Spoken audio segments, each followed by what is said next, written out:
adalah derajat hadis itu ya di bawah Al-Quran ya. Kalau Al-Quran itu nomor satu, jadi dia yang sumber dari segalanya lah nomor satu ya. Hadis sendiri juga ada banyak juga, ada hadis sahih, hadis hadis apa namanya yang tidak sahih dan sebagainya ya. Itu juga perlu diteliti lebih lanjut lagi apakah itu hadis sanadnya itu sahih atau yang lainnya gitu kan. Nah itu yang kedua. Dan kalau saya boleh berpendapat mengenai hadis tersebut, seandainya itu hadis sahih ya, seseorang itu tidaklah dikatakan dia itu tidak menyekutukan Allah ya. Seorang tidak bisa dikatakan dia tidak menyekutukan Allah kalau dia masih melakukan hal-hal yang berdosa gitu. Artinya ketika melakukan suatu dosa, berarti dia tidak sedang menuhankan Allah. Berarti dia sedang menuhankan hawa nafsunya. Tapi seandainya dia pada saat meninggalnya ya, posisinya adalah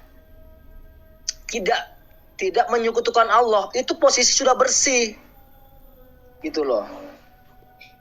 Paham nggak? Silakan Malikil. Itu tanggapan saya. Gini, tanggapan kamu itu blunder, bro. Kamu mengatakan Quran itu mengatasi segalanya. Tentang syahadat itu tidak diajarkan di dalam Quran, ada di dalam hadis. Nah, ketika hadis mengajarkan itu yang tidak diajarkan Quran, apakah hadis itu lebih tinggi dari Quran? Tentang sunat, Quran tidak mengajarkan satu titik pun kata sunat di dalam Quran, gak ada. Yang mengajarkan itu hadis. Nah, apakah hadis lebih tinggi? Kan tidak mengajarkan, yang mengajarkan hadis. Apakah hadis lebih tinggi? Nah, 3 poin itu saja sudah cukup menggugurkan argumenmu. Jadi kawanku, Quran, hadis, tafsir itu adalah satu kesatuan yang selevel, yang tidak bisa dipisahkan. Kamu jangan buat pilihan begini-begini. Karena faktanya umat Islam di Indonesia bukan umat yang beragama secara tekstual Quran, tetapi umat yang beragama secara tekstual tafsir. Ya ini jangan menyambungkan kan Anda kan bukan agama. Naikin Bro John Timothy Oke, saya turun. Posisinya Al-Quran itu itu Bro John mau naikin. Iya. Itu Bro John mau naikin aja. Aku turun.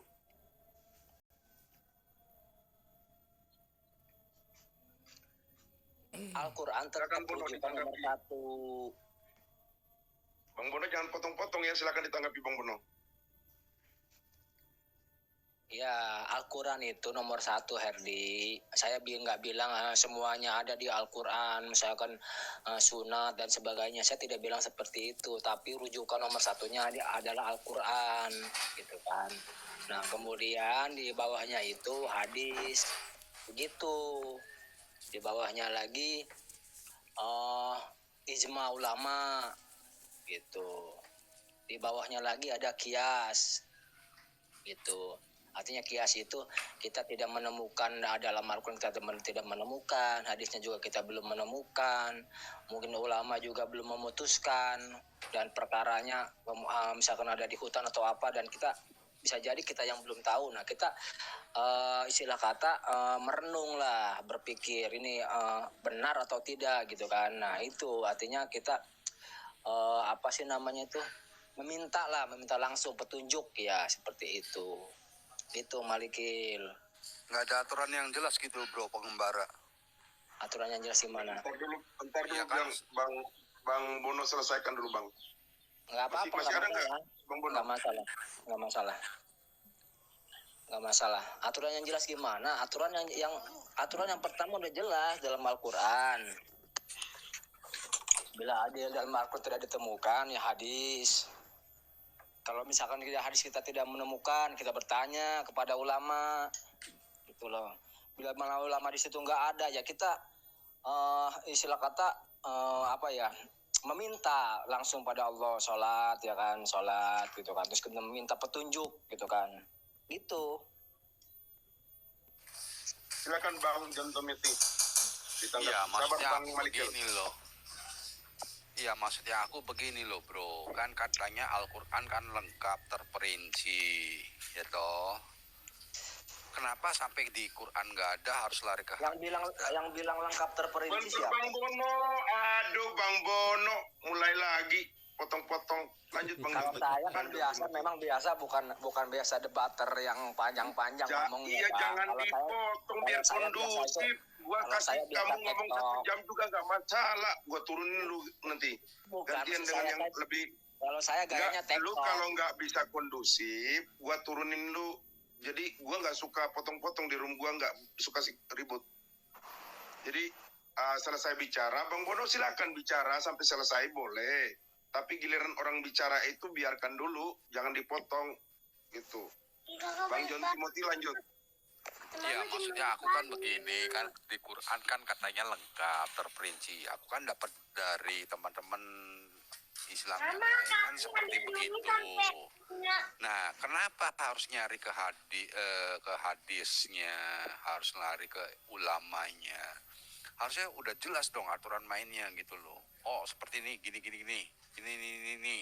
Nah, jawabannya tuh seperti ini, gitu loh. Silakan, bro. Ya silakan open mic Bang Bono. Ngomong mau 1 jam boleh, silakan. Sudah tadi dikatakan bahwa aturan yang pertama itu adalah dalam Al-Quran. Bila mana tidak ditemukan, cari di hadis. Kalau tidak, kita belum menemukan juga, tanya ulama. Ulama tidak ada di situ. Rujukannya apa? Kita bertanya, berijtihad kepada Allah, meminta pada Allah, minta petunjuk, seperti itu. Justru yang di umatmu ini yang nggak jelas, yang mana dia pakai aturan yang mana gitu loh. Sudah?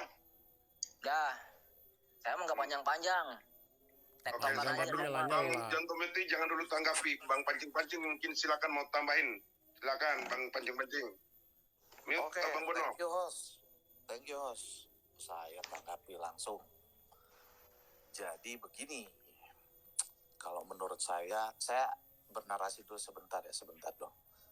Jadi buat saudara-saudara Muslim saya yang ada di bawah nih, ada 2 syarat untuk naik di room-room seperti ini ya.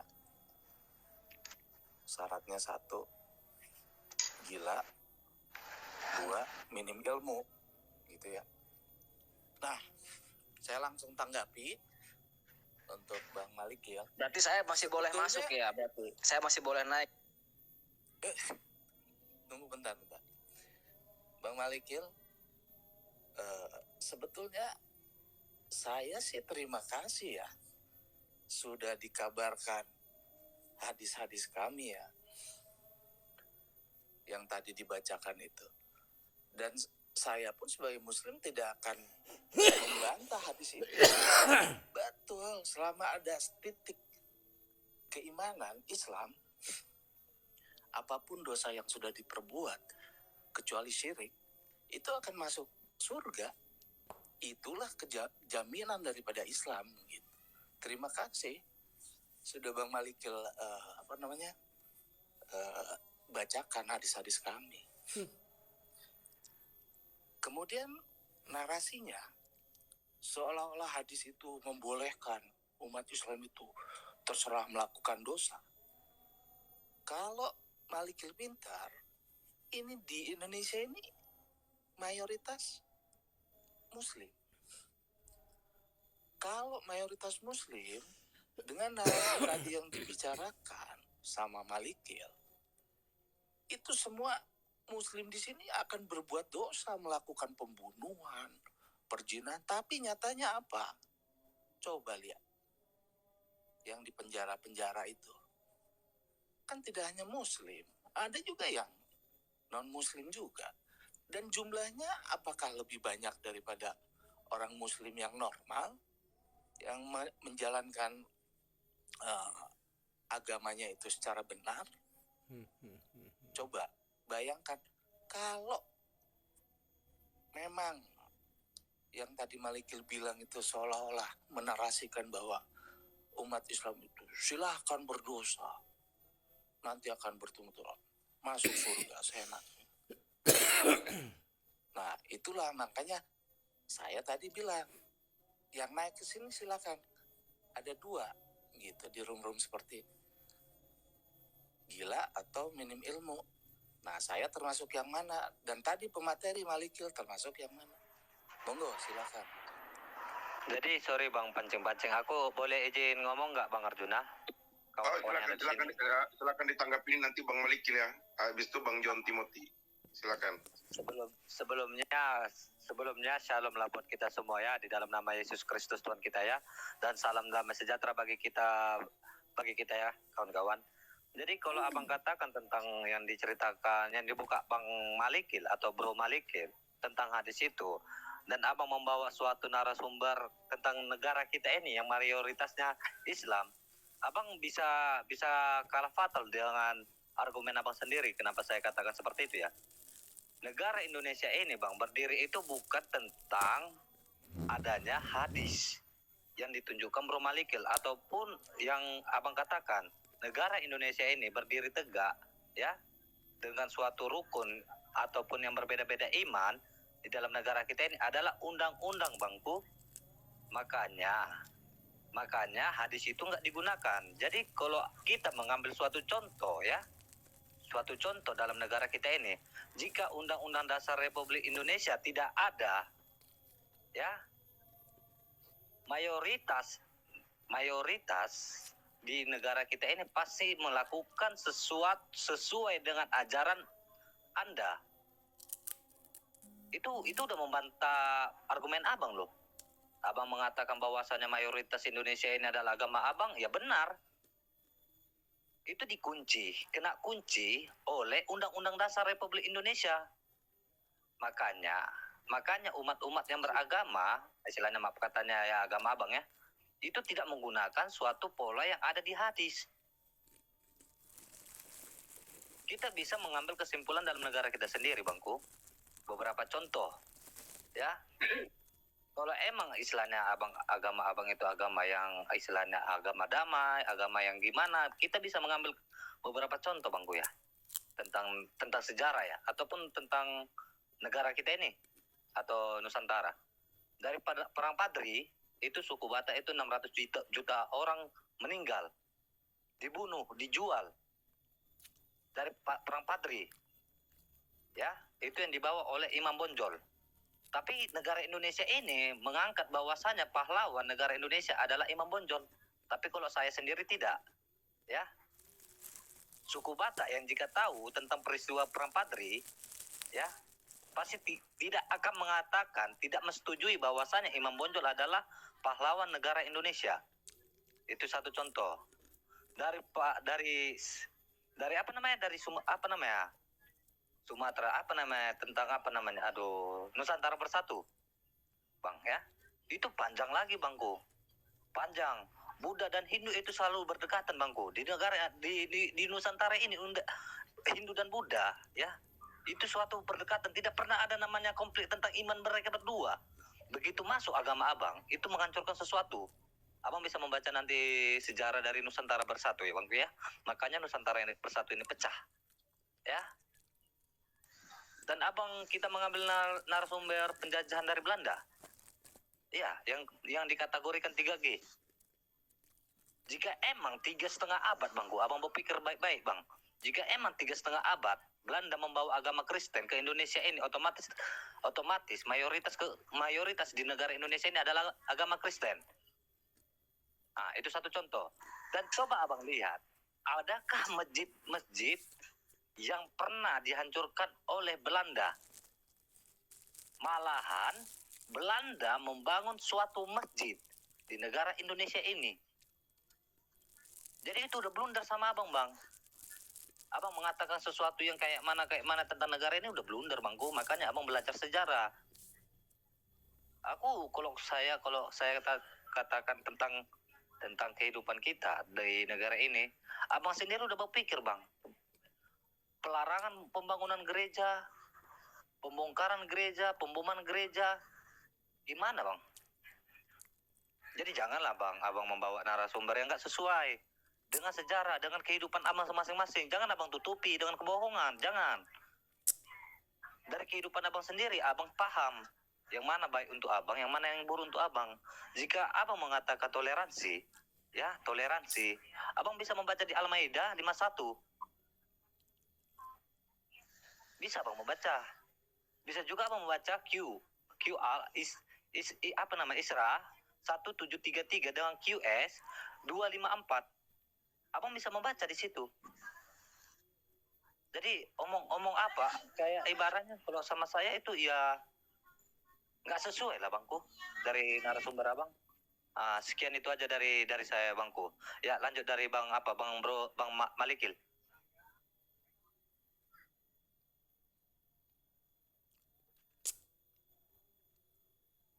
Ya, Mungkin pancing-pancing dengan Bro. Oh ya, silakan Bro pancing-pancing kalau ingin bicara. lanjut Bang Saya Malikil. tanggapi Galang dulu ya. Monggo. Galang Oke, kayaknya sama. baru nggak nyimak dari awal apa yang diutarakan sama saya. Saya kan dalam hal menanggapi pemateri kan Bang Malikil begitu. Nah, jadi jangan salah persepsi dulu. Saya bicara mayoritas Muslim di sini itu tidak melakukan seperti yang tadi hadis-hadis dibacakan sama Malikil. Kalau minta dalil dibalas dengan dalil, toh tadi sudah dibacakan hadis-hadis kami sama Bang Malikil dan itu benar semua. Saya sendiri tidak menentang itu. Terima kasih. Karena dalil di hadis itu selama dia Muslim, selama dia Islam, ada titik keimanan, kecuali syirik atau menyekutukan Tuhan, itu masih ada harapan diampuni sama Allah, masuk ke surganya Allah. Begitu. Tapi kalau narasinya bicarakan bahwa Islam itu boleh berbuat dosa seenaknya, kalau kita berilmu sebelum mengutarakan narasi seperti itu, lihat bagaimana kondisi masyarakat kita saat ini. Yang masuk penjara tidak hanya orang Muslim semua, setengahnya juga ada yang non Muslim. Masyarakat kita lebih banyak yang berimannya, bertakwanya daripada yang masuk penjara. Begitu Bang. Jadi nggak simak dulu gitu materi diskusinya Bang Galang. Silakan. Oke, Bang Malikil silakan ditanggapi. Setelah ini Bang John Timothy. Oke, jadi gini ya Bro pancing-pancing. Ini tentang inspirator di balik segala sesuatu yang terjadi. Kalau Kristus inspiratornya seperti apa kita bisa lihat. Tidak ada orang begini begono, tidak melakukan hal-hal yang negatif. Nah kalau ada orang yang kayak kemarin orang yang ngebom, dia kan terinspirasi. Inspiratornya adalah Allah ya dan Nabi. Kenapa demikian? Karena mereka mengimani mereka itu selamat hanya dengan label Islam. Sekalipun mereka itu penjahat, nggak masalah. Jadi pengajaran itu menginspirasi orang melakukan tindak kejahatan. Kok bisa kalian menganggap itu sesuatu yang baik? Coba kita baca lagi ya. Ini di dalam hadis Musnad Ahmad 2462. 2462 nih. Nanti saya sinkronkan dengan Quran ya. Muhammad bersabda, Jibril alaihissalam mendatangiku dan memberi kabar gembira dan telah menceritakan kepada kami Sulaiman dari Sa'id bin Wahab Abu Sa'd. Muhammad bersabda, Jibril memberi kabar gembira kepadaku bahwa siapa saja, saya ulangi ya, Jibril memberi kabar gembira padaku bahwa siapa saja yang mati dari umatmu sedang ia tidak mensekutukan Allah dengan sesuatu apapun, maka ia akan masuk surga. Abu Syar berkata, aku bertanya, walaupun ia berzina dan mencuri, jadi yang ngebom bunuh diri itu malamnya dia berzina, nggak bertobat, nggak masalah, yang penting dia jangan syirik. Walaupun ia berzina dan mencuri, Muhammad bersabda, walaupun ia berzina dan mencuri. Ini bro yang menjadi landasan inspirator bagi orang yang melakukan hal-hal bodoh, yaitu bunuh diri dengan bom. Ini inspirasi mereka. Jadi ajaran ini menginspirasi orang-orang yang berpikiran waras menjadi nggak waras. Bagaimana Anda bisa mempertanggungjawabkan ini? Ini bukan tentang hal-hal pertobatan, bukan. Di dalam Islam tidak ada pertobatan. Siapa bilang ada pertobatan? Yang nggak tahu juga masuk surga kok. Yang penting labelnya Islam. Itu. Jadi gini kawanku ya, saya lupa. Banyak banyak yang mau saya sampaikan dari tadi ya. Gini, pengajaran yang ada di dalam dunia ini baik dan jahat. Baik kita bisa lihat, jahat kita bisa lihat. Ya, baik kita bisa lihat, jahat bisa kita lihat. Yang menjadi lucu, baik itu ditolak, lalu menerima yang jahat dianggap baik. Itu lucu.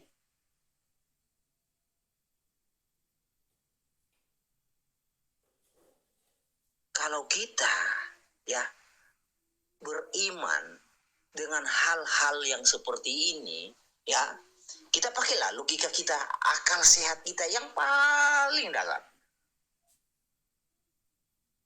Kita bisa dicap orang yang seperti apa kalau mengimani hal-hal seperti ini. Oke lah, ini iman Anda. Tetapi kita di sini mempertanyakan, kok bisa perbuatan dosa ini diinspirasi oleh ilah yang kalian imani, oleh rasul yang kalian banggakan. Kok bisa? Akal yang seperti apa yang kalian butuhkan hingga bisa menerima hal-hal semacam ini? Coba ajari saya, bagi dong akalnya, bagi dong logikanya sehingga bisa menerima hal-hal seperti ini. Saya juga pengen belajar. Apakah kita harus menjadi gila, harus bisa menerima ini? Atau adakah orang yang waras, berpikiran waras, logikanya standar, bisa mengimani hal seperti ini? Coba dijelaskan. Ya, Bang John, sebentar ya, habis Bang John Tomiti, Bang Asta menanggapi. Bang John Timothy silakan. Ditambahkan atau ada komentarnya, silakan Bang John Timothy. Iya, oke. Itu hadis itu juga menyatakan seperti itu. Aku juga bingung sama hadis Bukhari 6312 nih. Aku bacakan ya. Nabi bersabda, tidaklah berzina orang yang berzina ketika ia berzina dalam keadaan beriman. Tuh.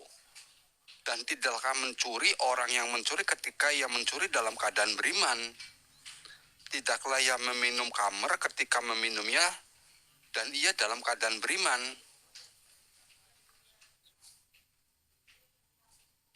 Itu gimana tuh? Dan tobat terhambat setelah itu. Kita juga pengen tahu gitu loh. Mungkin Asta atau Pak Bro Pancing-Pancing tuh bisa menjelaskan gimana ini. Maksudnya kita pengen tahu gitu loh. Yang penting beriman intinya gitu loh. Silakan Bro. Ya, baik Bang Asta silakan ditanggapi. Habis Bang Asta, Bang ini ya, Bang Galang ya, Bang Adi, habis itu Bang Pancing-Pancing. Silakan Bang Asta. Oke, terima kasih. Jadi gini, kedudukan Quran dan hadis Salam dulu, itu salam. Selamat sore dulu Bang Asta. Ya, selamat sore buat teman-teman yang ada di room ini.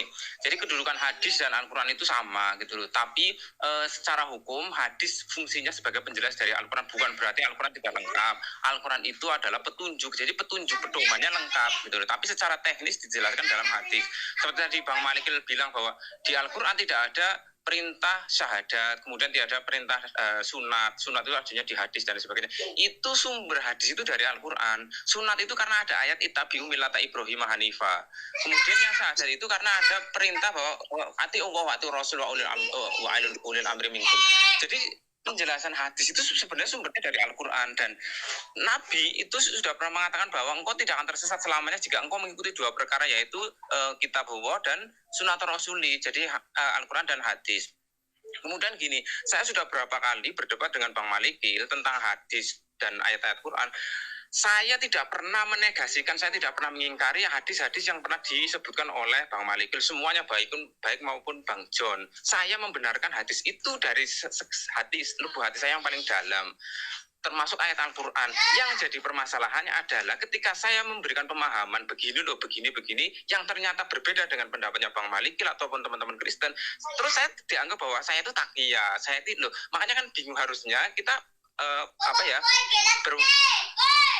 kita itu wawasannya gini loh. Jadi anggap saja penjelasan dari saya itu sebagai wawasan gitulah. Oh, Muslim berpendapat seperti ini. Seperti misalkan hadis yang tadi diceritakan oleh Bang Malikil tentang walaupun dia berzina, walaupun dia mencuri, itu hadis menceritakan begini, bahwa seseorang yang bersahadat, seorang yang meyakini bahwa Tuhan, Allah itu Tuhannya, Muhammad itu nabinya, dia nanti akan masuk surga walaupun dia pernah berzina, walaupun dia pernah mencuri. Artinya apa? Dosa-dosa itu bisa terampuni jika dia bertobat. Ada kemungkinan dia masuk surga. Itu loh. Itu hadis itu tidak dimana terus kau berzina tiap hari tidak apa-apa, kau mencuri tiap hari tidak apa, yang penting kau sadar. Bukan seperti itu. Orang yang meyakini Allah Tuhannya, Nabi Muhammad nabinya, itu dia ada jalan untuk masuk surga, sekalipun dia pernah berzina, sekalipun dia pernah mencuri. Yang penting nanti kalau dia dalam Al-Quran disebutkan, yang penting dia tidak melakukan syirik. Ya. Inna wa yaghfir ayyusra bihi wa yaghfiru ma duna dzalik. Allah itu tidak mengampuni dosa syirik dan mengampuni dosa selainnya. Nah, hadis ini seperti itu. Kemudian yang Bang John tadi ceritakan tentang tidaklah beriman seseorang yang ketika dia sedang berzina, dia dalam keadaan tidak beriman. Ketika mencuri, itu maksudnya gini. Seseorang itu, jadi ada hadis begini bunyinya, al-imanu yazidu wa yanqusu, iman itu bisa bertambah, bisa juga berkurang. Lah, ketika orang sedang melakukan zina, pada saat dia melakukan zina, imannya itu hilang gitu loh. Lah, nanti ketika dia tidak melakukan zina, kemudian dia tersadar, imannya ada lagi. Jadi seseorang yang sedang melakukan zina atau sedang melakukan pembunuhan, atau pada saat melakukan itu, dia imannya hilang. Maksudnya seperti itu. Imannya hilang. Jadi iman itu bisa naik, bisa turun. Ketika kita sedang melakukan maksiat, itu iman lagi tidak ada di dalam hati. Kalau dia punya iman di dalam hatinya, pada saat itu, dia tidak akan melakukan perbuatan maksiat itu. Makanya Nabi Muhammad tidak akan mungkin orang yang sedang punya iman kok melakukan perzinahan, tidak mungkin. Nah, kenapa kok orang-orang yang beriman itu melakukan perzinahan? Iya, pas melakukan perzinahan, imannya naik, imannya hilang, akal sehatnya hilang. Nah, itu, ya, terima kasih. Ya, Bang Aditya mungkin mau nyanggap pancing-pancing tadi. Silakan. Okay. Bentar bro, ada izin. Sebentar Bang Galang, sebentar ya Bang pancing-pancing, maaf ya. Ya, jadi gini kawanku Bro Indra ya, sudah sangat sering kita diskusi ya. Tapi yang Bro jelaskan ini, Bro menambahkan sesuatu yang tidak ada tertulis. Tidak ada di situ narasinya itu orang pernah atau bertobat. Jadi ada fase. Jadi kata pernah itu akan menjelaskan bahwa ada fase di mana dia pernah melakukan itu dan bertobat. Makanya bro, itu kalau saya ketika buka papan tulis, itu mata di papan tulis biar benar-benar paham. Di sini tidak ada kata pernah. Jibril memberi kabar gembira padaku bahwa siapa saja yang mati dari umatmu sedang ia tidak mensekutukan Allah dengan sesuatu apapun, maka ia masuk surga. Jadi konteksnya orang yang kebelet mati, ya, yang mati tanpa mensyirikkan Allah masuk surga. Di sini kalau itu pun pernah akan dikatakan begini. Aku bertanya, walaupun ia pernah berzina mencuri? Enggak ada di sini walaupun ia berzina dan mencuri. Jadi bro, jangan kau poles dengan kata pernah. Walaupun ia mati dalam keadaan berzina dan mencuri. Konteksnya ini kebelet mati. Siapa saja yang mati. Jadi jangan kau tambahkan kata pernah. Jadi itu jadi kebiasaan kawan-kawan muslim membuat suatu narasi yang tidak tertulis, ya. Itu bahaya. Walaupun ia berzina dan mencuri. Muhammad menjawab, walaupun ia berzina dan mencuri. Kenapa berzina itu bukan dikategorikan dosa? Karena berzina itu adalah takdir Allah. Suatu ketetapan yang sudah Allah tentukan. Nih, sesungguhnya Allah telah menetapkan. Kalau sudah ditetapkan Allah, kamu mau bilang apa, bro? Allah sudah membuat ketetapan buat you. Pada setiap anak cucu Adam bagiannya perbuatan zina yang pasti terjadi dan yang pasti, zina yang pasti terjadi dan tidak mungkin dihindari. Jadi persinahan dosa-dosa itu adalah suatu hal yang sudah Allah tetapkan. Sesungguhnya Allah telah menetapkan. Gini, logikanya kalau you melawan ketetapan Allah, you pasti dosa. Bagaimana you bisa tidak dikategori dosa? You menjalani ketetapan Allah. Apa ketetapan Allah? Ya perbuatan zina. Begitu makanya di hadis ini yang mati dalam keadaan berzina, mencuri itu langsung auto surga. Karena mereka mengamalkan ketetapan Allah. Ketetapan Allah atas manusia harus berbuat dosa. Kalau tidak berbuat dosa akan dimusnahkan. Demi zat yang jiwaku di tangannya seandainya umat Islam sekalian tidak berbuat dosa sama sekali, niscaya Allah Subhanahu wa taala akan memusnahkan umat Islam. Kenapa demikian? Karena ketika umat Islam tidak berbuat dosa, Allahnya nganggur, nggak ada kerjaan, bro. Karena Allah itu butuh kesibukan. Di mana datanya? Di sini. Ibnu Majah 198. Catat. Allah itu butuh kesibukan. Ketika Allah itu butuh kesibukan, lalu tidak ada kesibukan yang bisa dia lakukan kalau tidak ada umat Islam berbuat dosa. Makanya dianjurkan umat Islam berbuat dosa supaya Allahnya ada kesibukan. Ibnu Majah 198. Nih. Muhammad bersabda, kesibukan Allah Subhanahu wa taala adalah mengampuni dosa, menghapus kesusahan, mengangkat derajat suatu kaum dan menjatuhkan suatu kaum yang lainnya. Jika you tidak berdosa, Allah kan gak ada kesibukan, maka Muhammad nanti kesannya jadi pembohong. Kalau umat Islam semua tidak berdosa, maka kesannya Muhammad ini berbohong. Ternyata Allah, ketika umat Islam itu soleh semua, Allah tidak sibuk.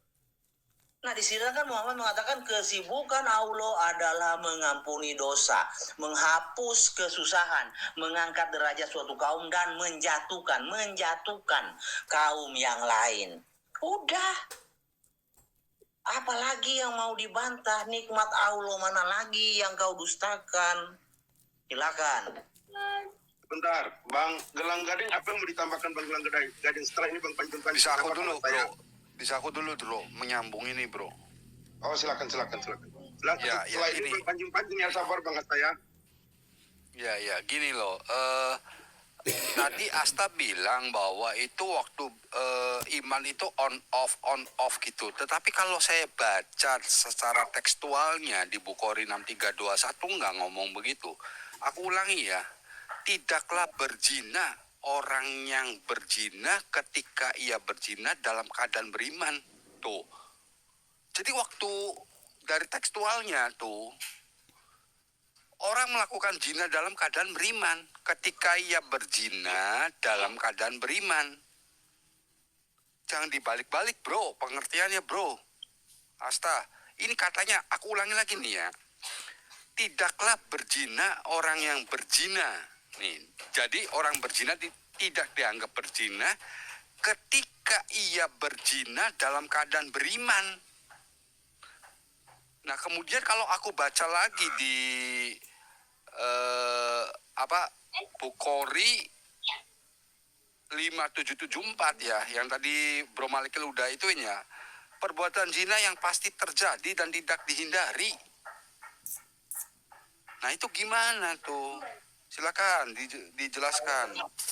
jangan Ya, bilangnya on off aja imannya. Ini statementnya tekstualnya nggak seperti begitu.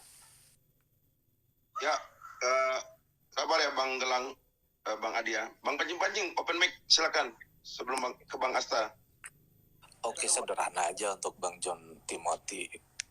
Sebenarnya itu masalah zina itu cakupannya luas. Ada zina mata, zina pendengaran, zina melakukan. Jadi kalau Anda bicaranya hadis seperti itu, begini aja lah. Saya berikan analoginya pada saat dia melihat cewek yang tidak menutup auratnya itu sudah zina gitu sebetulnya, tapi zinahnya zina mata, bukan zina yang seperti pikiran Anda, John Timothy gitu. Nah seperti itu kan kita masih punya iman, jadi Anda bisa cerna sendirilah ya gitu untuk jawaban saya ini. Nah kemudian saya mau menanggapi Bang Malikil ya. Sebentar bro, dalilnya ada bro. Sorry, begini sih, saya ke Bang Malikil. Oke, lanjut. Gini Bang Malikil. Tadi clue-nya saya pada saat naik, untuk naik di room ini hanya ada 2. Kita itu siapkan, kalau nggak gila, ya minim ilmu. Gila di sini jangan diartikan gila yang orang nggak pakai baju, yang hilang akal. Tapi gila itu kan bisa gila kekuasaan, gila harta. Jadi gila dalam arti makna positif. Jadi 2 gitu untuk di room-room seperti ini. Kalau mau naik, yaitu kalau nggak gila ya minim ilmu gitu. Nah, saya mau tanggapi begini Bang Malikil. Apa yang dibacakan di hadis-hadis itu saya tidak mengingkarinya. Makanya kembali lagi di Islam ini ada jaminan dari Allah untuk titik masih ada cahaya keimanan itu, insya Allah surga tetap selama dia Islam.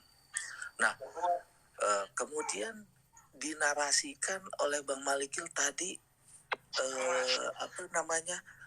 melakukan perbuatan-perbuatan dosa itu seperti zina, membunuh, atau itu disuruh oleh Allah kami karena nanti Allah tidak ada pekerjaan. Makanya kegilaan ini kita jawab tanpa pakai dalil gitu, pakai akal, karena pakai logika terbalik aja.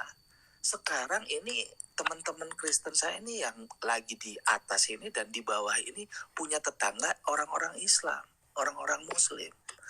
Apakah setiap lihat yang non-Muslim ini melakukan kegilaan atau kejahatan itu yang dinarasikan oleh Bang Malikil? Tapi kan tidak, makanya pakai logika terbalik aja tanpa dibantah dengan ayat-ayat lagi. Karena kalaupun kita keluarkan ayat juga tidak akan kalian imani gitu. Jadi inilah kenapa saya tekankan 2 kalau mau naik ke sini. Kalau nggak minim ilmu ya gila gitu. Nah gila dalam arti positif ya. Baik itu yang naik atau yang mematerikannya gitu. Itu aja, silakan. Ya, sabar. Habis ini Bang Asta. Bang Asta, semua teman-teman yang ada di sini dicatat apa poin-poin yang mau dibantah. Biar kan ini gantian kan, biar dapat giliran, biar jangan diam aja di sini di room sini gitu. Silakan Bang Asta ditanggapi, biar nggak kehilangan poin-poinnya gitu. Silakan Bang Asta. Oke, terima kasih.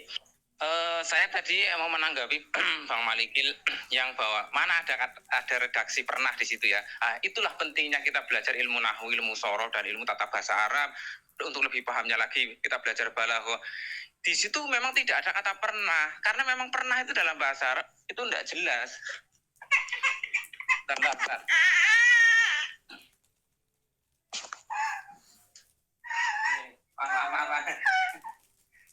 Nanti saya yang nanya dulu. Kasih mamanya dulu. Bang Asta. Iya.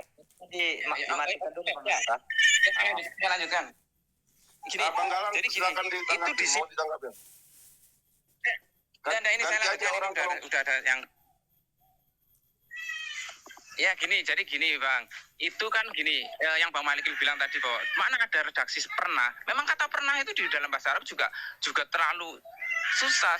Misalnya gini, saya bilang misalnya di hadis itu pakai kata wain zana wain saroko, itu pakai fiil madhi atau kata kerja past tense.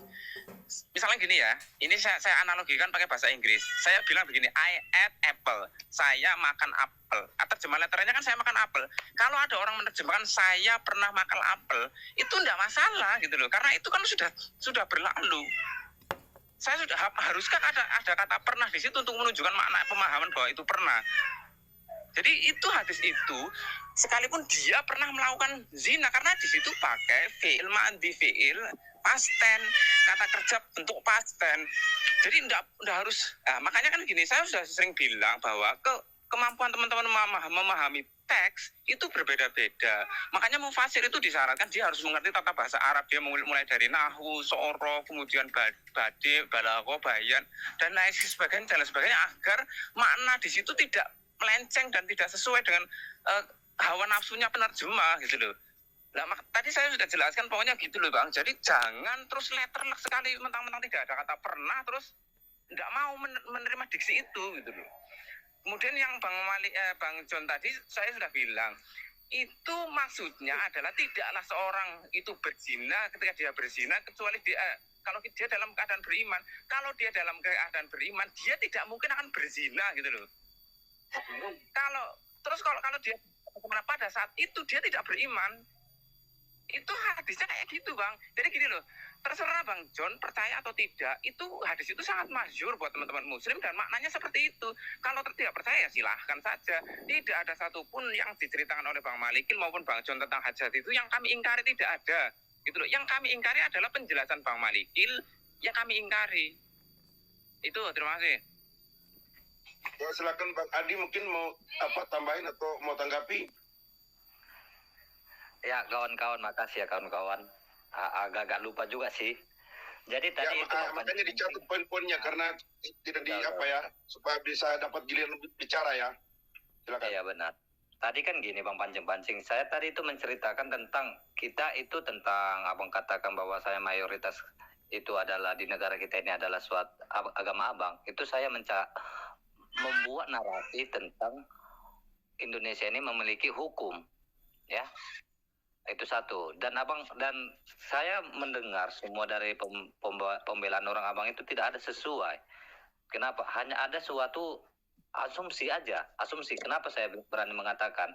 Itu blunder semua dari apa yang abang katakan. Ada yang menggunakan logika. Ya nggak masuk akal lah kalau kita berpikir. Udah jelas-jelas di situ tertulis loh Bang. Ya, udah jelas-jelas tertulis di hadis Sahih Bukhari Muslim 4796 itu udah tentang takdir Allah. Kalian udah ditakdirkan untuk berdosa. Jadi mau gimana coba? Dan abang mengatakan bahwasannya itu tentang zina. Zina itu berbagai macam. Apakah ada di suatu hadis itu ditulis zina mata? Itu udah blunder juga Bangku. Kalau abang hanya mau menggunakan narasi adalah suatu zina itu ada berbagai macam. Oke, tapi kan di suatu tertulis yang ada di situ kan hanya dikatakan zina, bukan dikatakan bahwasanya harus ada zina mata, zina ini, zina itu, kan nggak ada Bang. Coba. Jadi kalau aku ya simpel aja. Jadi kawan-kawannya ada 150, ya janganlah kalian jadi raja tipping, nggak akan ada gunanya jadi raja tipping. Ambil buku tulis, catat. Biar suatu tambah wawasan untuk kalian, yang mana yang baik untuk kalian, yang mana yang buruk untuk kalian sendiri yang akan mencari. Kalau kalian jadi raja tipping, nggak akan ada gunanya. Aku sekian itu aja lah Bangku ya. Dari semua kawan-kawanku ini, aku izin turun dan shalom buat kita semua. Salam damai sejahtera bagi kita semua ya. Ya, salam. Ya, Bang Malikil silakan ditanggapi Bang Malikil. Iya. Jadi tentang fiil past tense apa itu semua. Ketika kita bawa ke Quran itu mental semua. Contoh surah 68 ayat 35. Allah Subhanahu wa Ta'ala tidak akan memperlakukan umat Islam seperti Allah memperlakukan orang kafir di hari kiamat kelak. Ya. Jadi sudah pasti semua manusia Ada yang mati dalam keadaan tidak bertobat. Nah kalau dia Islam gimana? Nah kan tidak ada tekstualnya di dalam Quran. Agama Islam itu adalah agama yang di sisi Allah dan agama di sisi neraka. Kan nggak ada. Tekstualnya hanya satu. Siapa saja dia beragama Islam itu di sisi Allah. Siapa saja yang beragama Islam itu untung. Jangan kamu mati dalam keadaan tidak Islam. Nah kalau dipahami ada umat Islam masuk neraka, nanti tekstualnya harus diadakan. Bunyinya seperti ini. Agama Islam adalah agama yang diridhoi di sisi Allah dan diridhoi di sisi neraka. Nah harusnya kayak gitu. Nah kalau tidak ada di Islam di sisi neraka, semua di surga, yaitu yang saya bilang tadi, nanti agama Islam ini, pengajaran Allah dan Muhammad ini menjadi inspirasi. Allah dan Muhammad akan menginspirasi orang-orang untuk berbuat jahat, akan menginspirasi orang-orang baik untuk jadi jahat. Ya kan? Karena gini bro, ini manusia, you beragama Islam, you punya dendam dengan orang. Dendam lu ini sangat-sangat membara. Karena ajaran you melegalkan, saya habisi dia itu. Karena ajaran saya tidak melarang itu. Ajaran saya melegalkan saya masuk surga, yang penting saya tidak syirik. You akan membunuh orang tersebut. Karena you berpikir ketika you membunuh, agama you tidak melarang. Dan ketika you membunuh, ya agama you tidak mengajarkan bahwa you membunuh itu akan pergi ke neraka. Nggak ada. Itu bro yang menjadi poin masalahnya. Nah, you pergi membunuh orang yang kau dendam itu, musuh kamu. Ketika kamu membunuh dia, you dikeroyok oleh massa, mati juga you kan? You merasa bahagia sekalipun you dikeroyok mati. Yang penting you sudah bisa membunuh musuhmu. Karena you percaya, you beragama Islam pasti masuk surga. Itu bro yang saya katakan, pengajaran Allah Subhanahu wa taala akan menginspirasi orang-orang yang sehat menjadi tidak sehat. Gitu. Silakan. Ya, Bang John Timothy silakan. Oke, tadi Ditambahkan, pancing-pancing menyangga, tetapi dalilnya pun satu pun saya tungguin tidak disebutkan. Jadi gimana menyangga? Apakah itu asumsi sendiri atau pemikiran sendiri atau gimana gitu loh. Sampaikan dalilnya sehingga kita bisa tahu, kita bisa baca gitu loh. Kemudian kayak Asta Indah mengatakan bahwa itu pengertiannya seperti gitu. Begini loh bro, itu hadis itu ditulis dalam bahasa Arab dan orang yang menerjemahkannya itu bukan kelas kaleng-kaleng. Mereka kelas-kelas yang berkompeten di bidangnya masing-masing untuk hadits itu. Bisanya kamu mengeksekusi sendiri atau asumsi sendiri gitu loh. Kalau memang seperti yang Bro Asta jelaskan seperti itu, ya harusnya secara tekstual haditsnya ditulis seperti itu. Tapi kenyataannya kan tidak seperti itu. Dan saya lebih percaya orang yang menerjemahkan hadits itu daripada Bro Asta yang mengeksekusinya gitu loh. Kenapa nggak ditulis seperti begitu, seperti penjelasan Bro Asta kalau memang pengertiannya seperti itu. Jadi buktikan gitu loh. Dari dua hadits itu gitu loh. Saya lebih percaya tekstualnya. Karena kenapa? Orang yang menerjemahkannya jauh lebih mengerti, jauh lebih berkualitas, jauh lebih berkompeten. Monggo dijelaskan lagi. Ya silakan Bro pancing-pancing ditanggapi. Oke gini Bang Timothy, sebetulnya arahnya itu sama dengan Bang Malikil. Dengan Anda membicarakan hadis itu. Tadi saudara muslim saya, Bang Asta, kita tidak menolak atau menentang hadis itu. Malah kita terima kasih dibacakan hadis-hadis itu. Begitu. Cuma yang dimasalahkan itu narasinya itu gitu Bang Timothy. Jadi yang saya tadi, kenapa saya tidak mengeluarkan dalil atau ayat atau apa? Kan ini sudah dibacakan sama Bang Malikil. Silahkan, kita akan bahas di situ dengan hadis-hadis yang tadi disebutkan itu dari perspektif Muslim kami. Jawaban kami seperti ini. Jadi intinya kalau satu Muslim berbuat jelek, akhirnya di framing seperti yang tadi pemikiran Malikil seperti itu, ya repot ya gitu. Begitu ya, silakan Bang Asta untuk tambahkan. Sebelumnya saya izin turun dulu, Bang Arjuna, Bang Malikil semuanya ya. Oke, makasih ya Bang Panjing sudah kondusif. Terima kasih ya. Terima kasih sudah kondusif. Jadi diskusinya seperti ini ya. Sudah mentok. Kondusif, tidak potong-potong, itu saya senang di sini. Oke, lain kali bisa datang lagi Bang Panjing. Silakan Bang Asta. Bang Asta. Lagi cari data dia. Ya, maaf tadi mic-nya mute. Saya tanggapi dulu untuk Bang John ya. Jadi gini Bang, saya tuh tidak mengeksegese sama sekali loh. Saya itu sesuai dengan teks, sesuai dengan terjemahan itu, saya menyetujui terjemahan itu gitu loh. Yang jadi permasalahan itu adalah kita tuh berbeda memahami terjemahan itu. Saya itu tidak mengeksegese sama sekali demi Allah gitu loh. Dan itu hadis yang sangat masyhur sekali di kalangan Muslim, itu sangat masyhur sekali. Makanya saya itu baru tahu ada pemahaman seperti Bung John saja. Selama saya itu berinteraksi dengan teman-teman Muslim, dengan para ustadz, para kiai, tidak ada yang memahami seperti Bang John. Dan saya tidak menyangkal terjemahan itu saya benarkan, dan saya tidak mengeksegese sama sekali. Itu ya. Terus gini loh, dalil bahwa iman itu bisa on off itu ada. Hadis Nabi al-imanu yazidu wa yanqusu.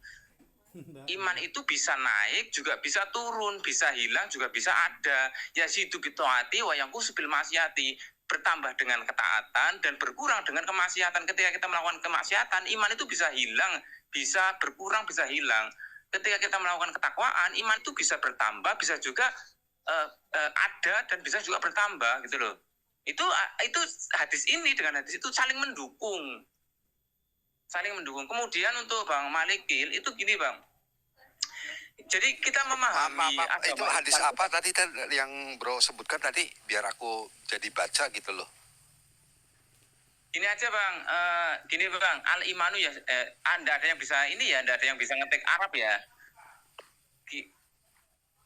Gini aja, pakai clue aja, iman bisa berkurang, bisa bertambah gitu. Nanti akan muncul, saya tidak bawa buku. Itu hadis semua, dua-duanya itu tadi yang berzina dalam keadaan tidak beriman itu hadis, yang ini juga hadis. Oke. Kalau Al-Quran itu hanya mengatakan untuk jangan mendekati zina, jangan berzinaan gitu.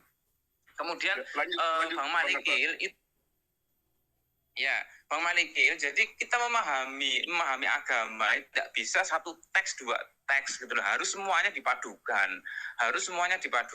Orang kalau kita membaca seluruh teks Al-Qur'an, maka semua orang Islam pasti masuk surga. Orang Islam itu adalah orang yang berserah diri kepada Tuhannya, pasti masuk surga. Tapi itu kan nanti ada penjelasan lain, bagi yang berdosa dan dosanya belum sempat bertobat, maka dia akan dihukum di neraka sampai dosanya habis.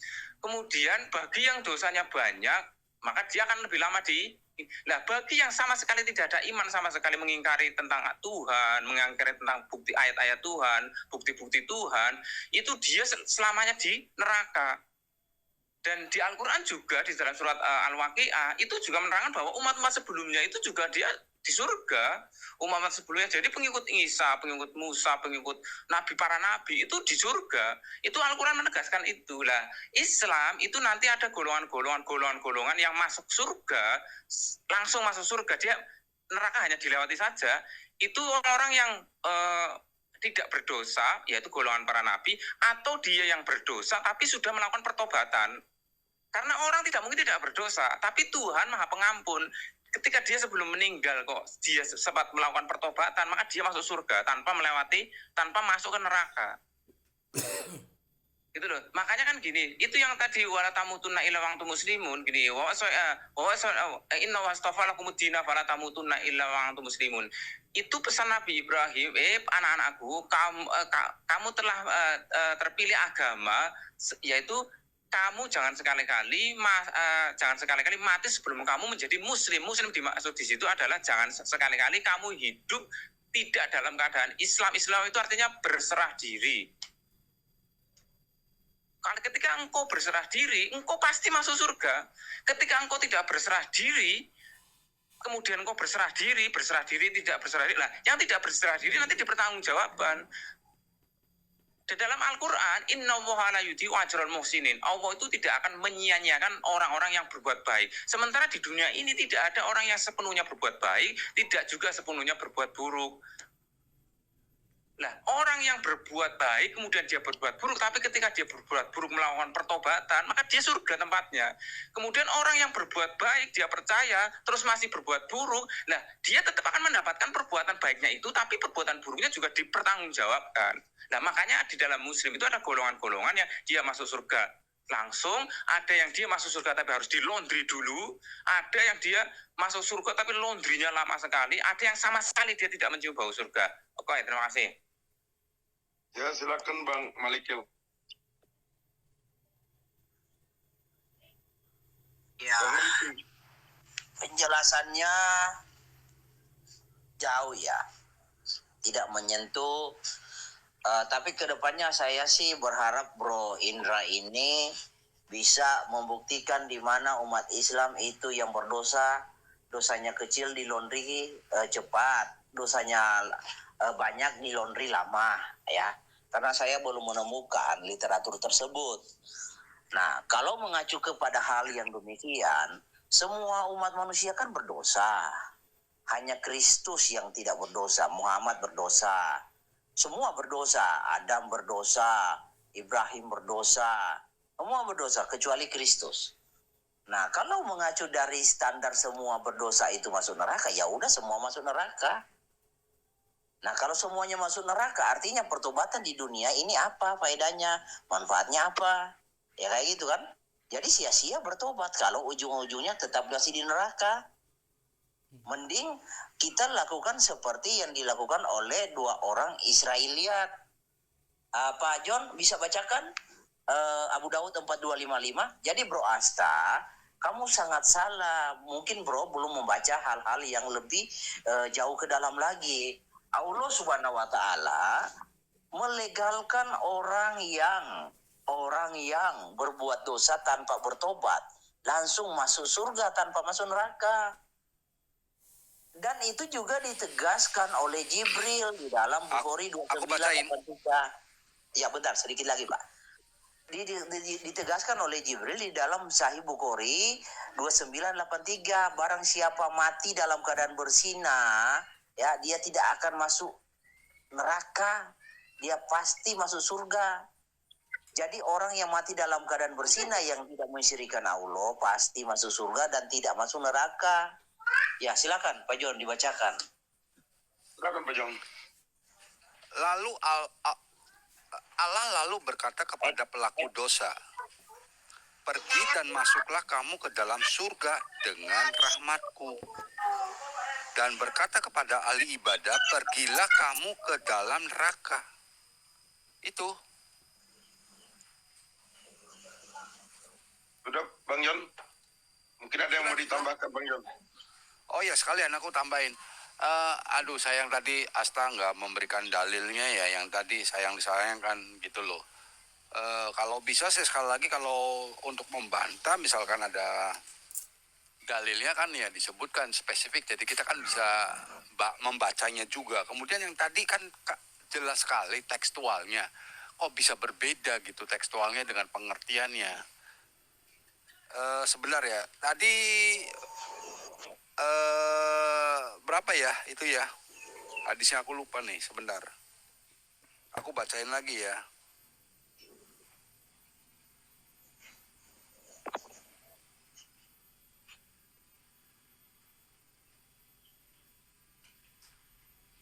(6.3.12) ya, kita coba baca pelan-pelan. 6312 tuh Bukhari ya.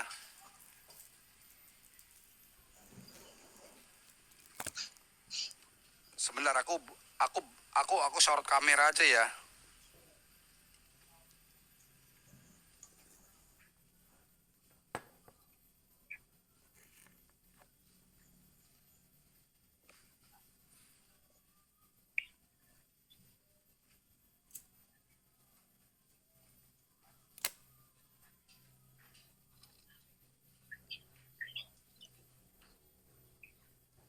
Nggak kelihatan kameranya bang, kalau pakai kamera. Jelas nggak ini? Belum kelihatan. Balik. Open kamera. Nah, jelas ya. Ya. Ini baru Tidaklah jelas. berzina orang yang berzina ketika ia berzina dalam keadaan beriman kan. Teksnya seperti begitu loh, Asta. Apa saya bahasa Indonesianya kurang beres atau gimana nih teman-teman nih? Teksnya jelas sekali tuh. Tidaklah berzina orang yang berzina ketika ia berzina dalam keadaan beriman.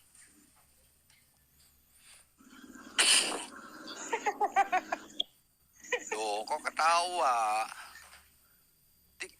Teksnya Sudah bang, seperti John, begitu loh. Teruskan. Ini sebentar bang Asta, sebentar. teruskan bang. Iya. Saya coba. Sebentar bang Asta, sabar, santai kita. Diskusinya jangan potong-potong. Bang John Timothy silakan. Masih ada? Iya, seperti itu teksnya. Kalau misalkan pengertiannya seperti yang tadi Asta bilang kan, kenapa teksnya nggak ditulis seperti pengertiannya Asta itu loh? Pertanyaannya kenapa nggak ditulis seperti yang pengertiannya orang-orang Muslim pengertiannya berbeda dengan saya gitu. Tinggal ditulis saja pengertiannya seperti gitu loh. Secara teksnya, secara kontekstualnya gitu loh. Bingung saya, kok pengertiannya seperti begini, penulisannya seperti begini. Apa maksudnya? Silakan dijawab, bro. Ya, silakan bang Asta. Ya. Bentar Ya, bang oke. Asta. Teman-teman Bang yang mau John. naik, sebentar bang Asta. Teman-teman yang mau naik, mau nggak diskusi teratur kondusif seperti ini? Kalau minta naik, kalau oke, dijawab di typing biar saya naikin. Ada yang menemani bang Asta gitu. Silakan bang Asta. Ya, oke. Bang John tadi minta dalil, saya kok bingung dalil yang mana gitu ya. Tadi saya sudah menunjukkan dalil yang al-imanu yazidu wa yang khusu itu. Jadi iman itu memang kalau dalam Islam itu bisa naik, bisa turun, bisa on, bisa off. Ya maksudnya secara langsung gitu loh, hadis nomor berapa, Quran berapa atau gimana tafsiran atau sirah gitu loh. Sabar bang John. Silakan bang Asta. Ya itu hadis, tapi saya tidak tahu nomornya berapa karena saya cuma hafal saja hadis itu. Kemudian teks itu secara terjemahan saya tidak pernah bingung. Tidaklah orang yang berzina ketika dia berzina dalam keadaan beriman. Jadi dia tidak mungkin akan melakukan perbuatan berzinahan ketika dia sedang beriman gitu loh. Nah, itu saya tidak bingung sebenarnya. Itu aja ya, saya tidak bingung sama sekali. Itu dulu coba. Saya bingung nih, apa yang mau saya tanggapi? Saya jawab ya. Jadi Bro Indra, jadi berzina itu memang bukan sesuatu tindakan yang melanggar hukum Allah, enggak.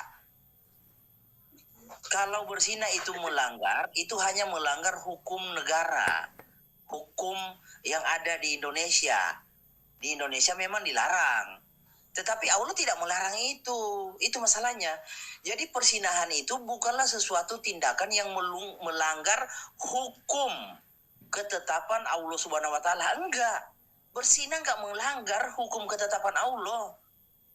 Karena kan datanya sudah kita baca, Allah membuat ketetapan pada setiap anak cucu Adam. Baginya perbuatan zina. Udah, titik. yang harus terjadi dan tidak mungkin bisa dihindari. Itu ketetapannya. Jadi persinahan itu bukanlah sesuatu tindakan yang bisa mengakibatkan umat Islam itu dianggap bersalah. Tidak. Atau dianggap berdosa. Tidak begitu. Justru berzina itu adalah sunatullah yang diajarkan, yang ditetapkan oleh Allah Subhanahu wa Ta'ala bagi setiap anak cucu Adam. Jadi persinahan itu memang harus terjadi karena itu adalah ketetapan Allah atas anak cucu Adam. Jadi itu bukan perbuatan dosa. Mana bisa Allah membuat ketetapan yang salah? Saya tanya, apakah Allah pernah salah membuat ketetapan? Jawab. Ya, sudah Bang Malikin, sebentar. Bang John mungkin mau tambahin? Iya, itu betul seperti Bro Malikil itu di Bukhari 5774 juga mengatakan seperti itu. Sesungguhnya Allah telah menerapkan pada setiap anak cucu Adam bagiannya dari perbuatan zina yang pasti terjadi dan tidak mungkin dihindari. Ya, Sudah, Bang John? itu aja. Saya tambahkan dengan data-datanya. Contoh, persinahan itu dilakukan oleh Ali di dalam suatu hadis, ya. Lalu Ali itu tidak dipersalahkan oleh Muhammad. Nanti Pak John bukakan hadis Tirmizi. Monitor Pak John. Pak John? Monitor. Ya, Iya, nomor berapa? Hadis Tirmizi 3645. 3645. Ya, Tirmizi. Sebentar. Nah, di dalam hadis tersebut, jika persinahan itu dilarang, Muhammad sudah pasti menghukum Ali. Karena di saat itu Ali disaksikan oleh 4 orang berzina.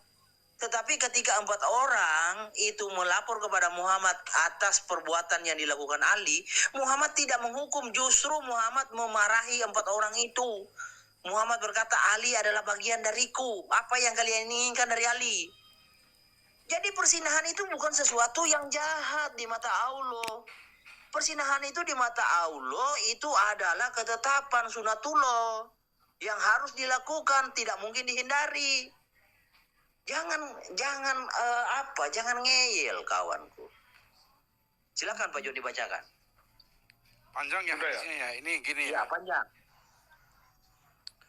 Ambil yang Baca singkat aja semua ya. poinnya, Bang.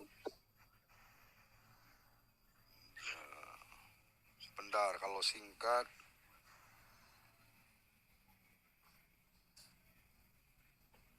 Belum open kameranya, Bang John belum open kameranya. Nggak usah dibacain aja. Aku bacain ini susah nih dipotongnya nih kayaknya nih. Poinnya saja. Jadi Rasulullah mengutus sebuah ekspedisi perang dan mengangkat Ali bin Abu Thalib sebagai pemimpin mereka. Lalu Ali menggauli seorang budak perempuan dalam syariah tersebut. Sehingga mereka pun mengingkari perbuatan Ali dan 4 sahabat Rasulullah mengadakan kesepakatan dan mereka berkata, bila kita bertemu Rasulullah, kita laporkan apa yang telah diperbuat oleh Ali. Dan apabila kaum muslimin kembali dari peperangan, mereka akan menghadap dan mengucapkan salam terlebih dahulu kepada Rasulullah. Lalu mereka pergi ke rumah masing-masing. Maka tatkala ekspedisi perang tersebut telah kembali, mereka menghadap kepada Rasulullah.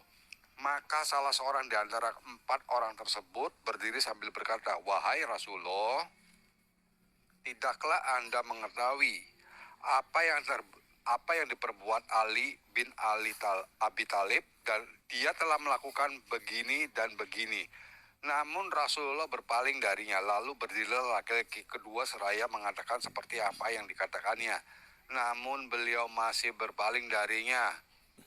Terus sampai lalu berdirilah lelaki keempat seraya mengatakan seperti apa yang telah mereka katakan. Maka Rasulullah menghadap mukanya dan tampak dari raut wajahnya beliau sangat marah. Beliau bersabda, apa yang kalian inginkan dari Ali? Apa yang kalian inginkan dari Ali? Apa yang kalian inginkan dari Ali? Sungguh Ali adalah bagian dariku dan aku juga termasuk bagian darinya. Dia adalah walinya setiap orang yang beriman seperti sepeninggalanku. Abu Nah, Isa udah. berkata, Berarti udah itu. Muhammad membenarkan kan? Tidak Membela Ali. menyalahkan Ali kan? Membela Ali. Iya. Karena memang persinahan itu adalah sunatullah. Apa yang sudah ditetapkan oleh Allah. Nah kalau umat Islam membantah ketetapan Allah kan dosa. Supaya nggak dosa, ikutlah ketetapan Allah. Gitu, udah lanjut. Ya, lanjut Bang Asta, ditanggapi silakan. Oke, terima kasih. Ini agak panjang ini. Yang pertama bahwa Allah itu mengharamkan perzinahan jelas ada di dalam Al-Quran ya, di surat Al-Isra, wala taqrabuz zina innahu kana fahisyatan wa sa'a sabila. Kemudian hukum untuk pezina itu ada di surat Nur, az-zaniyatu waz-zani fajlidu kulla wahidin minhuma mi'ata jaldah. Jadi wala taqrabuz zina, jangan engkau sekali-kali dekati zina karena sungguhnya zina itu adalah perbuatan keji dan mungkar. Di surat Nur, pezina perempuan dengan pezina laki-laki maka cambuklah, deralah dia mi'ata jaldah dengan 100 deraan. Itu ayat-ayat tentang larangan berzina. Kemudian hadis yang berbicara tentang ketetapan-ketetapan itu berlaku untuk semua ketetapan-ketetapan, termasuk Bang Malikil sekarang sedang berdebat dengan saya, itu sebenarnya sudah ditetapkan oleh Tuhan. Kalau Tuhan tidak menetapkan itu, kita tidak mungkin terjadi perdiskusian seperti ini, termasuk perzinahan, Bang. Orang yang sudah ditetapkan dia akan melakukan perzinahan akan melakukan itu, dan orang yang tidak ditetapkan tidak akan melakukan itu.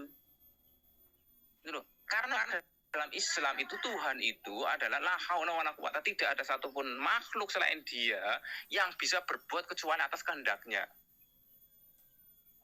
Nah, itu. Kemudian menanggapi hadis. Jadi gini, tadi sudah sering saya bilang bahwa saya tidak mengingkari hadis satupun. Kalau itu hadis Nabi, saya tidak mengingkari. Apalagi ayat Al-Quran, saya tidak mengingkari. Yang saya ingkari adalah pemahamannya gitu ya. Nah, itu hadis itu berkaitan dengan alim menggauli budaknya. Itu karena memang dibenarkan gitu loh. Itu yang dibenarkan. Jadi kalau dalam Al-Quran itu seseorang itu hanya boleh menggaul istrinya atau budak yang dia miliki. Dibaca di surat Al-Mu'minun. Illa asbajim aw ma malakat aimanuhum. Kecuali dia termasuk orang yang menjaga kemaluannya ketika dia memberikannya kepada istri-istrinya atau kepada budak yang dia punyai. Itu dulu. Ya, sebelum ke Bang Malikil tanggapi, yang mau naik di bawah tolong typing mau naik diskusi kondusif seperti ini atau tidak. Kalau mau ribut aku nggak naikin gitu. Silakan Bang Malikil tanggapi. Oke, gini, di dalam hadis Bukhari 5774 dikatakan di sana kan Allah membuat ketetapan bagi setiap anak cucu Adam, baginya persinahan yang pasti terjadi dan tidak mungkin terhindari. Nah, Muhammad juga kan keturunan dari anak cucu Adam.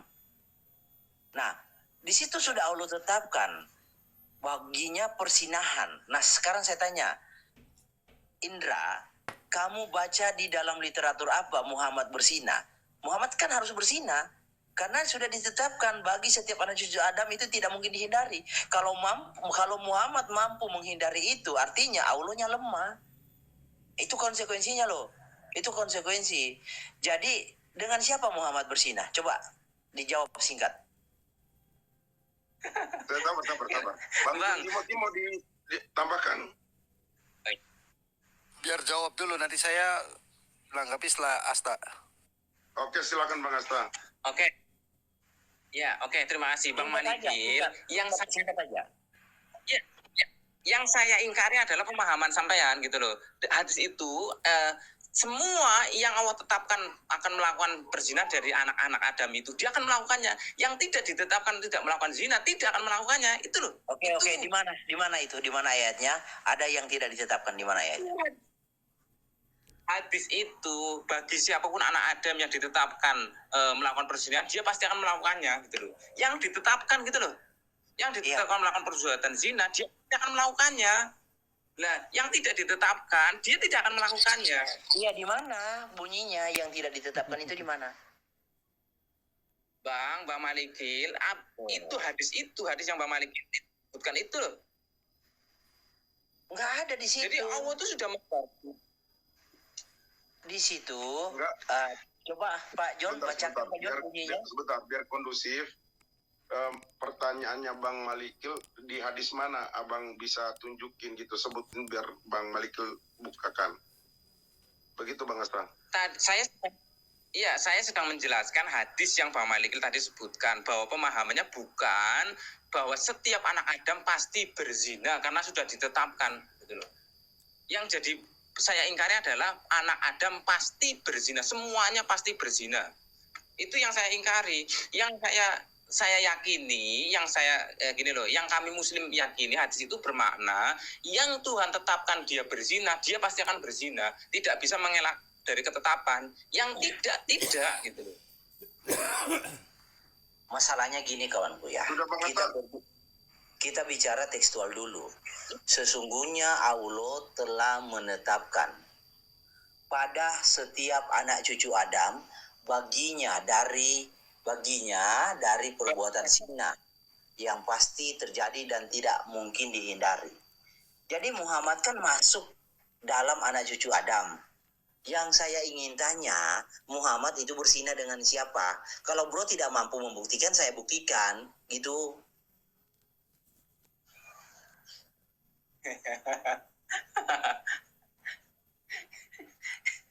Bang, silakan Bang. Bentar Bang Asta.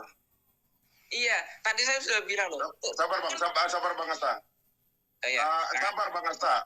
Bang Asta. Tenang, waktunya Abang saya kasih mau break 1 jam juga nggak apa-apa, santai. Bang John mau tambahin? Iya. Jadi begini loh. Iya, sebentar. Aku bingung nih. Ini kayaknya Esta seorang dewa atau apa ya? Semua tekstualnya selalu dianggap salah. Jadi yang benar yang mana? Aku bingung loh. Dibacaan tekstualnya seperti begini, pengertiannya salah. Tekstual begini, salah. Kadang-kadang aku pengen ngetes Asta gitu loh. Bisa nggak, berani nggak gitu dikomparasikan yang menerjemahkan Al-Quran ataupun hadits ini gitu loh. Seberapa kemampuannya? Kita hanya membacakan secara tekstualnya. Kok selalu disalahkan gitu loh. Pengertiannya begini, kalau pengertiannya seperti Asta yang bilang, Mbok coba diganti gitu loh haditsnya, penulisannya tidak seperti itu. Secara jelas dan gamblang seperti pengertiannya Asta, atau mungkin lebih baik ya Asta membuat buku sendiri gitu loh, tafsir dari hadis-hadis pengertiannya seperti ini, tafsir dari Al-Quran pengertiannya seperti ini. Jadi kita bisa komparasi gitu loh, apakah teman-teman Islam juga menerima gitu loh, apakah ada kesalahan gitu loh dalam penafsiran Al-Quran atau penerjemahan Al-Quran ataupun hadits gitu loh.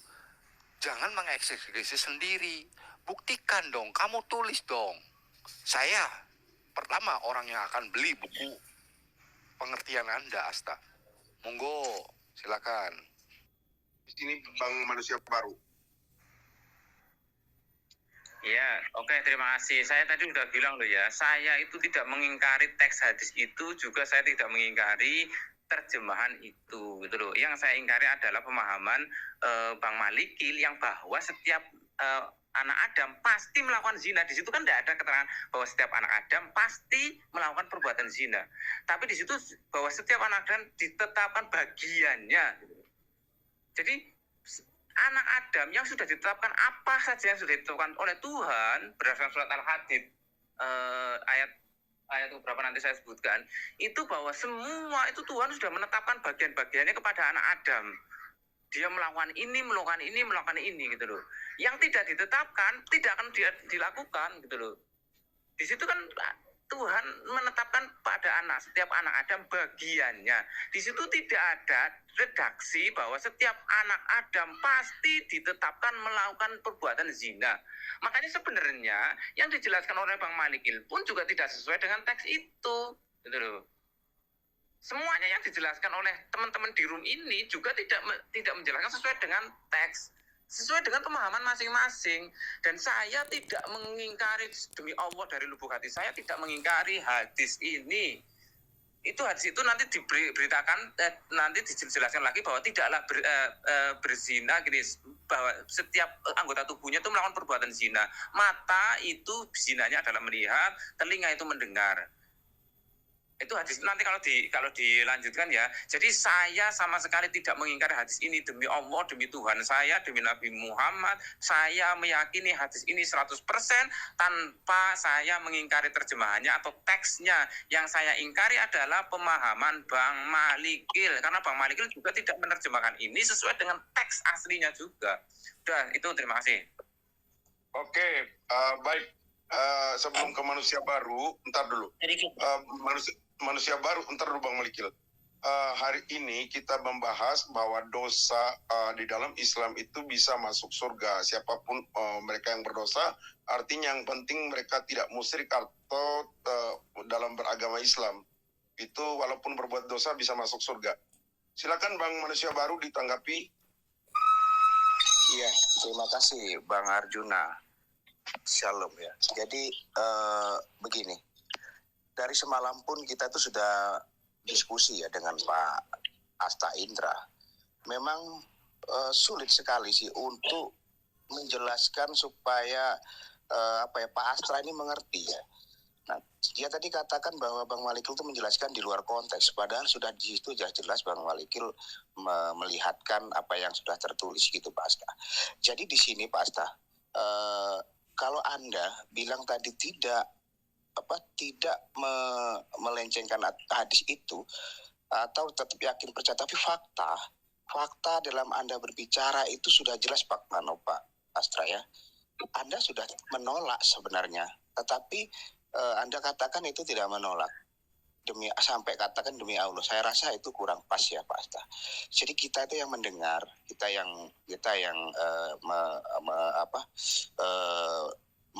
menilai bahwa Pak Asta ini sebenarnya mengerti nggak sih arti daripada apa itu diskusi. Nah, begitu Kak Asta ya. Sebelum kita melangkah ke situ, saya rasa apa yang dijelaskan Pak Malikil menurut saya semua dengan data gitu Pak Asta ya. Itu aja mungkin yang bisa saya tambahkan Bang Arjuna. Selanjutnya nanti saya simak. Silakan Bang Malikil.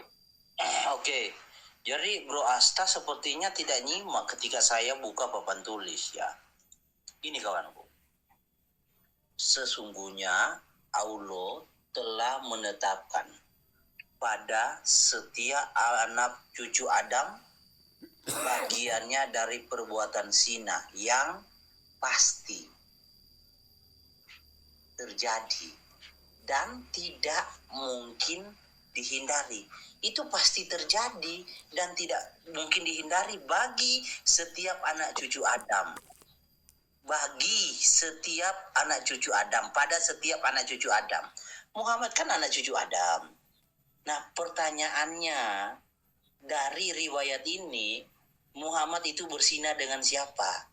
Itu pasti terjadi loh, pasti. Zina yang pasti terjadi dan tidak mungkin dihindari. Saya tanya Muhammad berzina dengan siapa? Kalau you tidak bisa jawab, saya bantu jawab. Biar cepat prosesnya. Lanjut. Bang John Timothy mau tambahkan? Kalau nggak ada, saya langsung ke Bang Asta. Iya.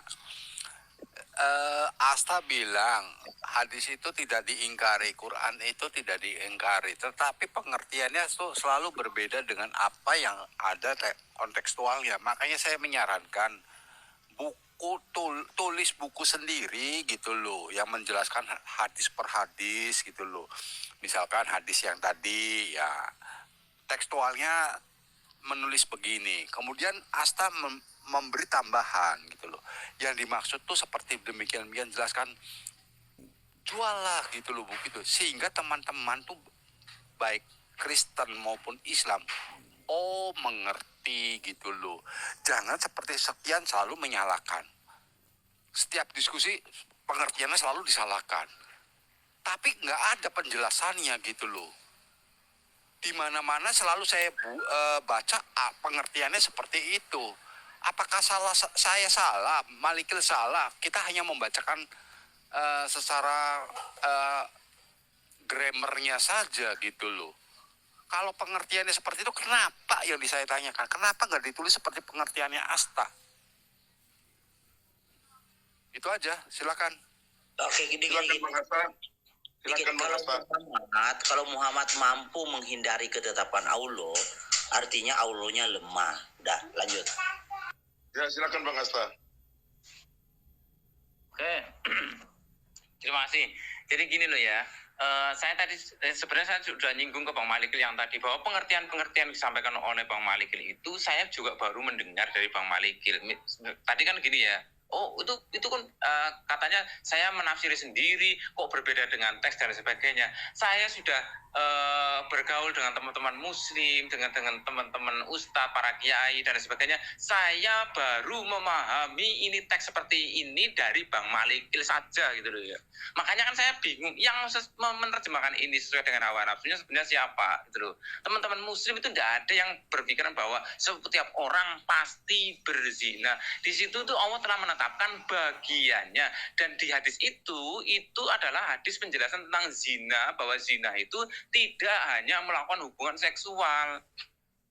Itu kalau kita mau mempelajari hadis ini secara komprehensif, itu tidak menjelaskan tentang begini loh, hanya pada bahwa zina itu pasti hubungan seksual gitu loh. Jadi engkau melihat wanita dengan syahwatmu itu juga berzina. Engkau tidak menggunakan mulutmu untuk mengatakan yang baik-baik, itu berzina, itu zina mulut. Nah, nanti pada hadis yang lain disebutkan bahwa zina yang dikenai had hukuman rajam atau hukuman cambuk itu apa saja, itu ada. Nanti itu fikih, dibahas dalam ilmu fikih berdasarkan pada Quran dan hadis. Makanya kita harus mempelajari hadis secara komprehensif. Itu ya. Jadi itu loh. Makanya gini, saya kadang bingung ketika kok dibilang suruh bikin buku sendiri. Saya itu baru dengar penjelasan-penjelasan ini dari Bang Malikil, dan saya sudah sering mendengarkan penjelasan-penjelasan ini dari para ustadz, para kiai, teman-teman saya sama muslim, kita sering berdiskusi dengan sama muslim. Saya baru mendengarkannya dari Bang Malikil. Makanya kan saya sudah bilang, saya setuju, saya meyakini kebenaran hadis ini 100% dari lubuk hati yang paling dalam. Yang tidak saya setujui adalah pemahaman Bang Malikil. Itu aja. Terima kasih. Oke. Silakan Bang, sebentar, Bang kebenaran. Silakan Bang. Mana kebenarannya? Mana kebenaran ini nih? Manusia baru. Bang manusia baru. Oke. Iya, terima kasih. Pak Asta, itu ada pertanyaan tadi yang sudah disampaikan Bang Malik. Kali pertanyaannya dengan siapa Muhammad itu melakukan zina? Entah zina mata, entah itu zina apa yang disampaikan katakan, itu tetap zina. Nilainya tetap zina. Artinya tidak akan terhindar. Pasti itu maksudnya. Nah, pertanyaannya adalah Muhammad itu kan anak cucu Adam. Berzina dengan siapa dia? Bisa nggak Pak Asta untuk menjelaskan itu? Kalau Anda tidak bisa, maka Bang Malikil akan menunjukkan bahwa Muhammad itu berzina. Biar Anda tahu, paham ya Pak Asta ya. Begitu Pak Asta. Jadi kalau Anda baru tahu atau baru mendengar apa yang dibacakan Pak Malikil, Anda belum waktunya untuk berdiskusi sejauh ini sebenarnya Bang Asta ya. Mohon maaf loh ya. Karena Anda belum mendengar, bahkan itu kan dari Anda, dari kitab Anda begitulah. Bagaimana Anda kok bisa sampai belum dengar? Ya kan? Silakan. Itu mungkin itu saja. Ya, sebentar dulu Bang Jalan Kebenaran. Waktunya saya belum berikan. Bang Malikil silakan ditanggapi setelah ini Bang Jalan Kebenaran. Sebentar Bang Jonti. Udah disampaikan oleh Bro Manusia Baru. Lanjut yang lain. Silakan Bang Jalan Kebenaran ditanggapi. Halo, selamat siang teman-teman. Assalamualaikum. Sebelumnya saya mau mengklarifikasi aja nih apa yang dibilang sama Pak Maliki tentang hadis Bukhari 6312 yang membahas tentang zina ya. Nah, di sini saya udah mencari beberapa referensi. Emang yang dibilang Pak Maliki nggak salah yang dikatakan, yang sempat dikutip tentang perzinahan. Cuman saya menemukan referensi lain. Di sini hadis Bukhari 6312 membahas tentang tata cara berdoa. Dan salah satunya adalah cara saat berdoa pada saat bangun dari tidur. Di sini saya ada buktinya langsung. Saya coba langsung cari PDF aslinya dari Sahih Al-Bukhari volume 8 yang memang di bab itu masuk ke dalam bab 7 yang isi bab 7 itu membahas hadis yang berisi dari nomor 5970 sampai 6800 yang isinya itu adalah membahas tata cara berdoa. Makanya saya bingung kok ada perbedaan. Akhirnya saya menemukan referensi yang abang dapat nih. Saya dapat tuh dari yang abang dapat tuh dari websitenya yang pakai translate-nya Indonesia ya kalau nggak salah. Di sini ada 3 website. Website yang saya temui pertama itu dari web sebastian.com bla bla bla yang isinya hadis Bukhari 6312 sesuai yang abang ceritakan tadi yang tentang masalah berzina. Tidak mungkin yang isinya yang abang bilang tadi, coba bisa abang kutip lagi nggak? Jadi biar kita tukar data yang valid, karena saya punya data yang valid juga bang. Saya juga ada downloadan dari PDF asli dari Bukhari-nya. Karena isinya sangat jauh berbeda dan sangat berbeda sekali gitu loh bang. Makasih. Oke Bang Dimit, bentar Bang jalan kebenaran Dimit. Ya makasih Bang ya. Jadi kita kondusif ya. Ya silakan Bang John Timothy ditambahkan. Sedikit. Jadi gini, Bro, Bang John Timothy, Bang Malik dulu. Ya. Bro, jalan kebenaran. Kalau hadis, kalau bro bukannya ke dalam bab-bab, ya jelas beda isinya. Tapi kalau berbeda, tergantung siapa yang nulis bro. Kalau hadis ada nomor halaman berapa, buk apa, itu beda lagi, penomorannya beda. Ini bukan masalah isinya, bro. Itu mengalami masalah menemukan nomornya saja. Bukan beda di isinya. Saya bantu Bro Malik, lihat di layar tuh. Berapa tuh? 6312 kan? Betul? Bukhari 6312. Kamu baca nih. Tidaklah berzina orang yang Sebentar. Ya sabar ya teman-teman, kita diskusi kondusif, nanti pasti mendapat giliran dan saya bisa kasih waktu berjam-jam juga boleh untuk memberikan jawabannya. Ya, lihat ya, tidaklah berzina orang yang berzina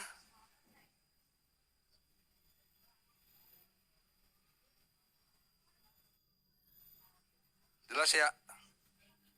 Lanjut baca Bang John Timothy. Jelas nggak nih jalan kebenaran?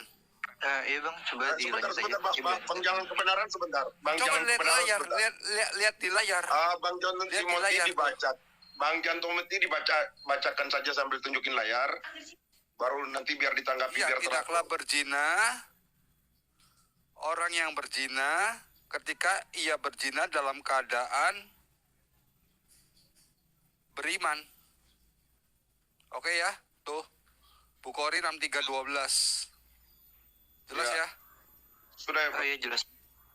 sabar. Boleh saya tanggapi? Bang, sebentar Bang, jalan kebenaran. Silakan Bang Hasta jeda. Ya Bang Hasta mau terima telepon atau gimana nih? Bang Hasta mau ditanggapi atau Bang jalan kebenaran nih? Sebentar. Bang Hasta dulu kan? Bang Hasta. Ya. Silakan Bang Hasta. Ya oke. Ya, bro, sebentar. Tadi kan kurang jelas gambarnya. Nih, saya bantu ya. Biar jelas ya. Bukhari 6312. Oke. Nah, sebelum kita baca isinya, kita lihat dulu klasifikasinya. Nah, hadisnya itu sahih menurut ijma ulama. Oke.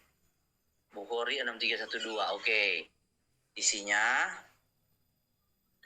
Nabi bersabda, tidaklah berzina orang yang berzina ketika ia berzina dalam keadaan beriman. Dan tidaklah mencuri orang yang mencuri ketika ia mencuri dalam keadaan beriman. Ya itu. Jadi poinnya yang Anda lakukan itu, lakukanlah dalam keadaan beriman. Nah, ini sahih. Ini 6312.